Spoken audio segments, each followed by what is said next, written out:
What's up everyone, welcome back to Yunus Education. Kali ini bareng aku Ana, kita kembali lagi di program kita yaitu You Reaction. Video ini masih seputar dengan ketenagakerjaan, kepegawaian, dan informasi di bidang pendidikan. Kali ini teman-teman kita akan menayangkan beberapa video yaitu seputar CPNS. Seperti yang kalian ketahui, CPNS kabarnya akan dibuka pada bulan Juni lalu. Ternyata sekarang ini udah bulan Agustus ya, sudah masuk Agustus dan ternyata CPNS belum juga dibuka. Nah, kapan sih kiranya CPNS yang sebenarnya akan dibuka? So, buat kalian yang udah ngincer posisi ini, posisi PNS ataupun ASN, baik honorer maupun fresh graduate, yuk kita tonton bareng-bareng video berikut. Oke, video pertama dari akun TikToknya Yevindri. Kapan CPNS dibuka tahun ini, Kak? Nah, ini kan yang kalian tunggu-tunggu. Yuk kita tonton videonya. Assalamualaikum warahmatullahi wabarakatuh. Nah, buat teman-teman yang nanya, kapan nih Kak CPNS dibuka tahun ini? Nah, insya Allah untuk pembukaan CPNS Kejaksaan 2023 itu akan segera dibuka. Nah, buat teman-teman yang mau mendaftar sebagai calon ASN, khususnya di Kejaksaan, yuk persiapkan diri teman-teman dari sekarang. Dan nantinya aku bakalan sharing seputar seleksi CASN tahun 2023, mulai dari jadwal, terus rangkaian seleksi yang akan dilalui. Nah, buat teman-teman jangan sampai ketinggalan informasi ya.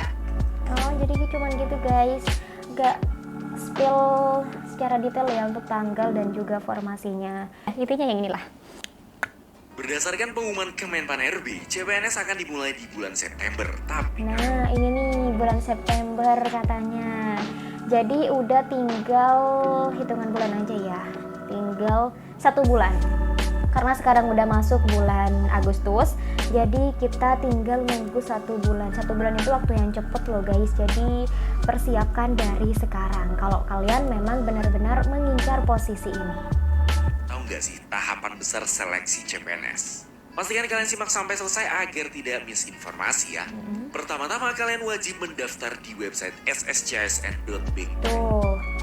Jadi websitenya kalau kalian mau daftar di website ini, jangan sampai kalian daftar di sembarang website guys. .id. Dan setelah akun kalian sudah jadi, kalian juga harus memilih formasi dan mendaftar di formasi yang ingin kalian lampu. Nah, habis itu baru kalian daftar dan juga pilih formasi sesuai dengan skill, kemampuan, dan background pendidikan kalian juga tentunya. Setelah itu, kalian harus mengikuti seleksi administrasi. Ketika lolos, Nah, seleksi administrasi guys. Biasanya seleksi administrasi ini sistemnya masih sistem online atau daring ya.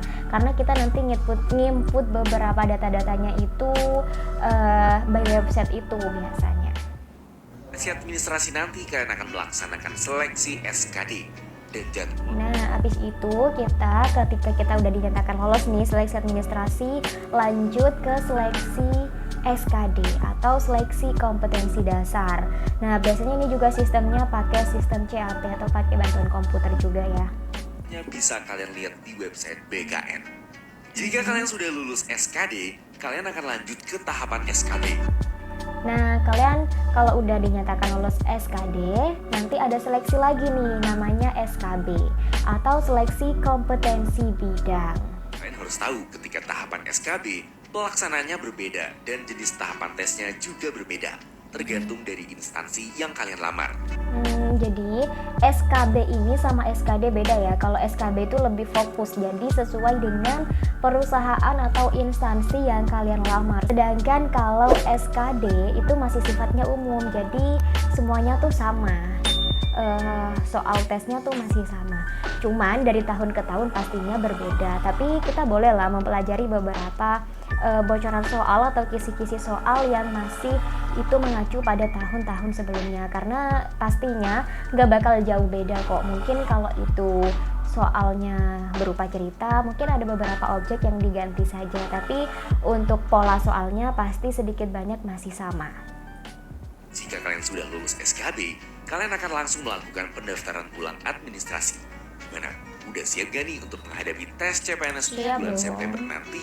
Harus Jangan siap. sia-siakan kesempatan tahun ini.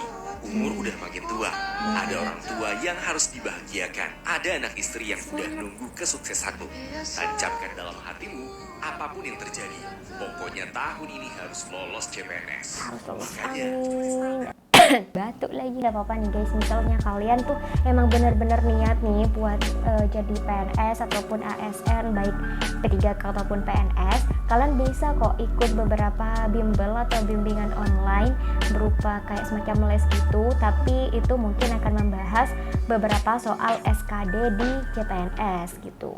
Ini nih, kata Kak Arya Venita, kita harus kayak gini. Daftar CPNS, teman-teman bisa nyoba dari jalur formasi SMA. Karena kan teman-teman belum dapat ijazah dari S1-nya. Jadi yang bisa dipakai itu ijazah SMA. Sama kayak aku dulu, aku juga masih kuliah waktu aku daftar CPNS, aku masih di semester 5. Tapi begitu aku lulus, aku nggak lanjut. Karena jurusan yang aku ambil itu kan dulu pendidikan matematika. Kalau sekarang kan udah kurang relevan, jadi aku ngulang di semester 1 ngambil jurusan hukum. Oh, jadi gitu guys, kalau kalian memang berniat ikut CPNS tapi kalian masih terkendala kuliah, gak usah bingung, tinggal kalian tentuin aja kalian mau lanjut kuliah dulu atau kalian mau ngambil nih kesempatan buat jadi CPNS. Nah, misal kalian mau ngambil kesempatan ini, maka untuk ijazah yang akan kalian pakai adalah ijazah terakhir kalian, yaitu ijazah SMA. Semangat! Buat kalian yang punya cita-cita jadi PNS atau ASN, hindari jurusan ini. Oke, hindari jurusan ini. Jurusan apa itu? Adalah jurusan pemerintahan. Pemerintahan ternyata guys, minim untuk ada ya formasinya, formasi CPNS. Kenapa bisa begitu? Yuk kita lanjut video. Kenapa? Karena lowongan CPNS itu sekarang lebih banyak yang teknis. Oh, jadi alasannya kayak gitu. Kenapa jurusan pemerintahan itu sekarang tuh lebih gak diprioritaskan? Karena memang sekarang pemerintah butuhnya yang jurusan teknis. Nah, kalian tahu seperti apa sih jurusan pemerintahan? Jurusan pemerintahan itu salah satu contohnya, Ana mau sebutin administrasi publik contohnya. Itu misalnya ya salah satunya. Dan masih banyak lagi jurusan-jurusan pemerintahan yang mungkin nggak terlalu diprioritaskan nanti di seleksi CPNS. Pemerintahan itu kebanyakan ngambilnya dari sekolah kedinasan. Nah, semenjak zamannya Pak Jokowi ini kan CPNS ini kan sistemnya CAT ya, dan lebih ke hal teknis itu yang dibutuhkan. Lebih, kalau dulu kan umum, tes CPNS secara umum. Kalau sekarang tes CPNS yang dibutuhkan misalnya bidang arsitek, dibutuhkan bagian kehumasan, dibutuhkan apa. Jadi sekarang lebih spesifik dan lebih profesional sejatuhnya. Jadi terima kasih untuk reformasi birokrasi. Oh, jadi gitu, itu adalah regulasi baru dari Pak Jokowi guys. Jadi sekarang seleksi atau penerimaan CPNS itu lebih spesifik, makanya dibutuhkan beberapa kompetensi yaitu di bidang teknis. Ini 5 jurusan paling dicari versi Pak Polisi Hutan. Oke, kita dengerin dulu videonya. Yang pertama dan yang kedua yaitu jurusan pendidikan dan tenaga kesehatan. Karena memang fundamental banget sih. 800.000 formasi untuk mengisi formasi guru dan tenaga kesehatan. Yang ketiga, jurusan ekonomi. Seperti yang kita ketahui, hampir di setiap kementerian lembaga pasti selalu dibutuhkan jurusan ekonomi. Jurusan ekonomi dapat mengisi formasi analis keuangan, pejabat pengadaan barang dan jasa, pengelola barang milik negara, dan sejumlah jabatan lainnya. Yang keempat, jurusan hukum. Lulusan hukum juga dipastikan hampir ada di setiap kementerian dan lembaga. Selain dapat mengisi formasi hakim dan jaksa, lulusan ini juga dapat mengisi sejumlah formasi yang ada di kementerian lembaga lainnya, seperti polisi kehutanan di Kementerian Lingkungan Hidup dan Kehutanan, kemudian penjaga tahanan atau sipir di Kementerian Hukum dan HAM, analis hukum di setiap kementerian lembaga, dan sejumlah formasi lainnya. Dan yang kelima, jurusan teknologi informasi. Oke, seperti yang kita tahu, bahwa Menpan RB untuk penerimaan CPNS tahun 2023 itu memprioritaskan talenta digital. Tentu, formasi ini membutuhkan lulusan teknologi informasi. Nah, bagaimana dengan kalian? Sudah tahu belum formasi apa yang... Nah, kira-kira jurusan kalian atau kemampuan kalian masuk nggak sih dari salah satu kategori jurusan yang sekarang tuh tengah diprioritaskan untuk CPNS tahun 2023? Semoga yang nonton video ini termasuk salah satu jurusan atau backgroundnya merupakan prioritas dari pengangkatan CPNS 2023. Amin. Kita ke next video. Nah ini nih, ada beberapa spilan lagi 5 jurusan yang berpotensi lulus CPNS 2023 katanya. Kita baca dulu top 5 jurusan berpotensi lulus PNS. 1. Jurusan ilmu hukum, ya masih sama dengan Pak Hutan. Gak bahaya tak? Pak Polisi Hutan guys, sorry, bukan Pak Hutan. Yang kedua, jurusan pendidikan. Kemudian yang ketiga, ini linier, ada korelasinya juga dengan bidang digitalisasi, yaitu jurusan desain komunikasi visual. Dan yang keempat, cyber security.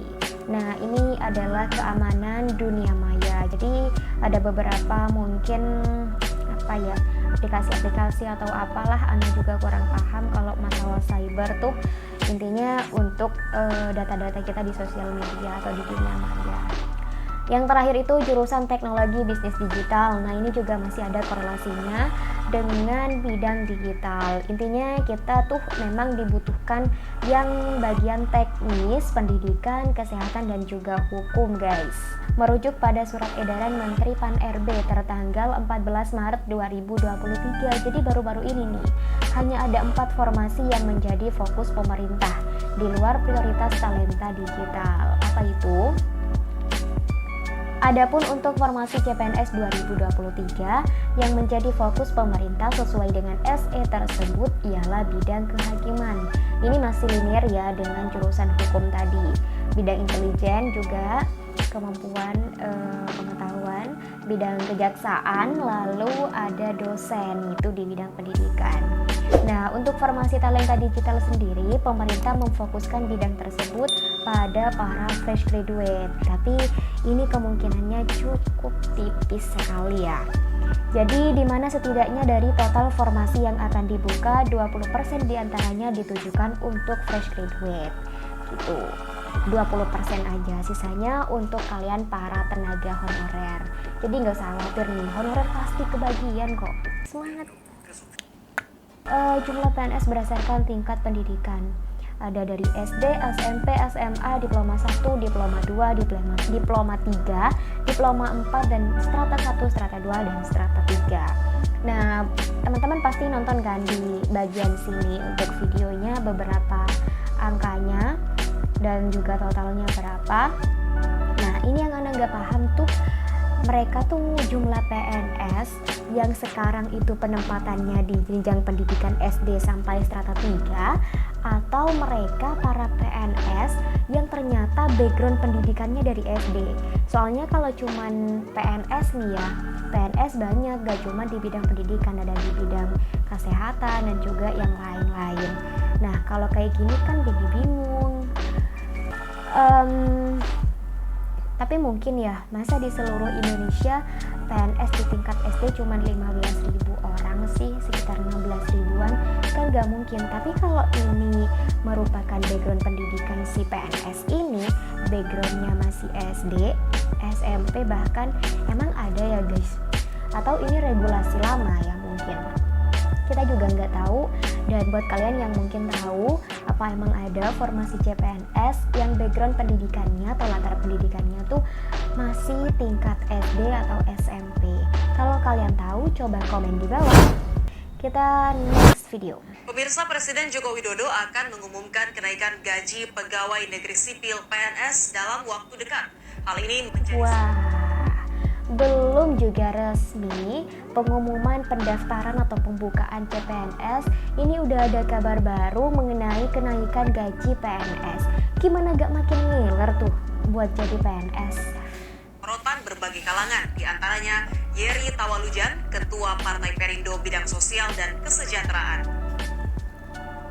Partai Perindo mendukung rencana kenaikan gaji PNS yang akan diumumkan Presiden Joko Widodo 16 Agustus mendatang. Udah bentar lagi nih guys, 16 Agustus. Bertepatan dengan pembahasan RUU APBN. Namun diingatkan nantinya harus diimbangi dengan kualitas para PNS dalam pelayanan publik. Nah, pasti kalau itu. Partai Perindo mendukung kebijakan Presiden Joko Widodo untuk menaikkan gaji Pak pegawai Iri, negeri Ana juga sipil dukung yang nanti akan sini. diumumkan pada tanggal Cuma 16 ya itu Agustus lagi pertimbangan 2023. kita memang Tetapi benar-benar kami harus meminta mempertimbangkan kenaikan gaji ini harus kenaikan diikuti gaji dengan ini harus. kenaikan Nah, kualitas. next video.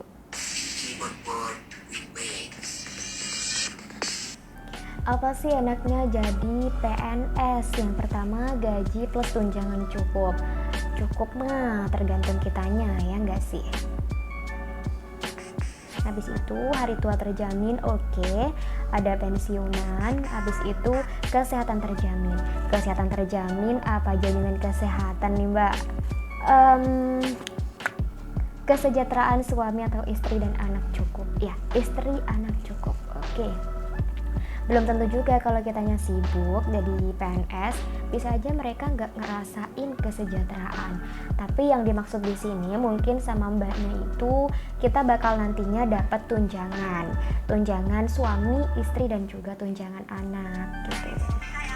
Relasi dan wawasan cukup luas, oke, dan ada mantu idaman guys. Jadi salah satu keuntungan kita menjadi CPNS atau ikut CPNS itu nantinya kalau kita berhasil kita bisa jadi mantu idaman. Emang bener nih para mertua-mertua? Yuk coba komen di bawah. Yang bener aja. Kita ke next video. Lo anak petani ya, kenalin anak PNS sama anak PNS gaji bapak sip anak PNS jaya jaya jaya. Emang harus se-PNS itu gak bahaya tak? Kita nggak boleh ngejudge, tapi Ana udah ngejudge tadi, sorry. Oke guys, itu dia tadi beberapa informasi terbaru mengenai CPNS yang katanya akan dibuka di bulan September mendatang. Udah tinggal 1 bulan lagi dengan beberapa formasi yang dijadikan prioritas, yaitu pendidikan, kesehatan, dan juga bidang digital. Intinya hal-hal yang bersifat teknis itu sangat dibutuhkan untuk CPNS tahun ini. Semangat untuk kalian yang ingin mengikuti seleksi CPNS tahun ini. Semoga dari kalian yang nonton video ini termasuk salah satu yang bakal lolos di CPNS tahun ini. Amin. Oke guys, sekian dulu video kita kali ini. Semoga video ini bermanfaat bagi kalian dan jangan lupa untuk nyemangatin tim Yunus. Kalian silakan dukung kami dengan cara yang sangat mudah sekali, yaitu kalian tinggal klik tombol subscribe di bawah, like, comment, share, dan aktifkan pula lonceng notifikasinya. Dan jangan lupa juga buat teman-teman komen kira-kira di minggu depan kita akan ngontenin soal apa lagi nih. Oke, sekian dulu, sampai jumpa di video berikutnya. Bye-bye!